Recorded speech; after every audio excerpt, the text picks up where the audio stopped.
Fala galera, tudo bem com vocês? Muito bem. Como prometido, estou aqui para a gente discutir aquela questão de nexo causal que eu postei no meu Instagram essa semana. 95% das pessoas que responderam aquela questão erraram. E isso me preocupa bastante. Por quê? Porque o nexo de causalidade é um tema recorrente em concursos e na OAB. E sabemos que não é um tema fácil. Então, vamos lá discutir essa questão. Pessoal, duas informações importantes a gente deve extrair do enunciado antes de começar a pensar na resposta da questão. Primeira delas, qual era o dolo de Carla? O dolo de Carla não era o dolo de matar, e sim um dolo de lesionar. Isso está escrito com todas as letras no enunciado, além de vir corroborado depois com a informação de que o tapa não teve força o suficiente, foi fraco, certo?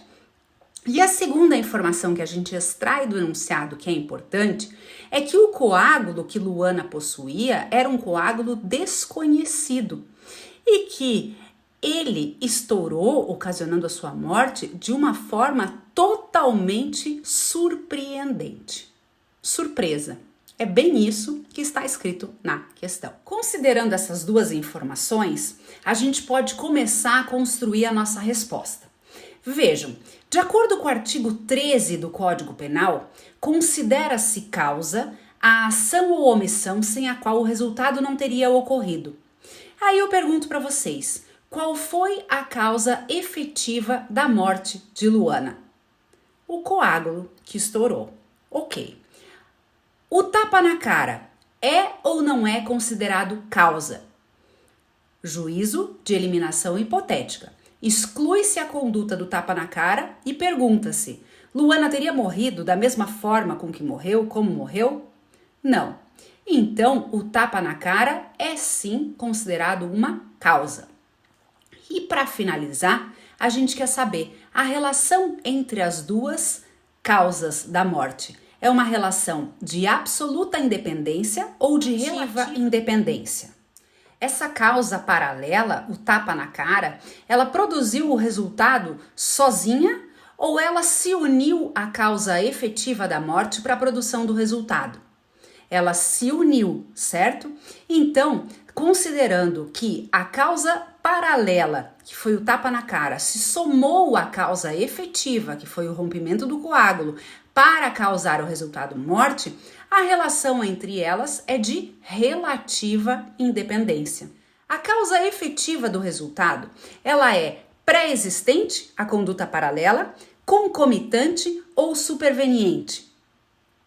Pré-existente, por quê? Porque o coágulo ele já existia antes do tapa na cara, certo?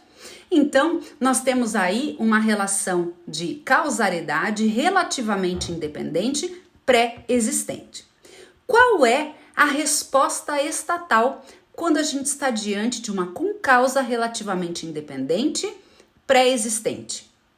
O agente responde pelo resultado. Essa é a regra. Então, em princípio, você teria que responder. A Carla responderia por dolo na lesão e culpa na morte. Porém, aí vem a outra faceta da questão. Você tinha que lembrar aqui quais são os elementos do crime culposo. Gente, são 6 os elementos do crime culposo. Conduta voluntária, teve? Sim. Resultado involuntário? Sim. Violação do dever de cuidado objetivo, imprudência, negligência ou imperícia? Sim. Tipicidade? Teve? Sim. Nexo de causalidade? Teve. Acabamos de comprovar que a conduta paralela é causa. E aí o último requisito, previsibilidade objetiva do resultado. Não teve. O resultado, ele era totalmente imprevisível. Era isso que estava escrito no enunciado da questão. Então vejam, para haver um crime culposo, o resultado ele deve ser previsível ainda que o agente não preveja. E você vai analisar isso, se ele deveria ter previsto ou não, com base no quê? No homem médio. Aí pergunto para vocês, é previsível que uma pessoa que tomou um tapa na cara venha a falecer em decorrência do rompimento de um coágulo no cérebro?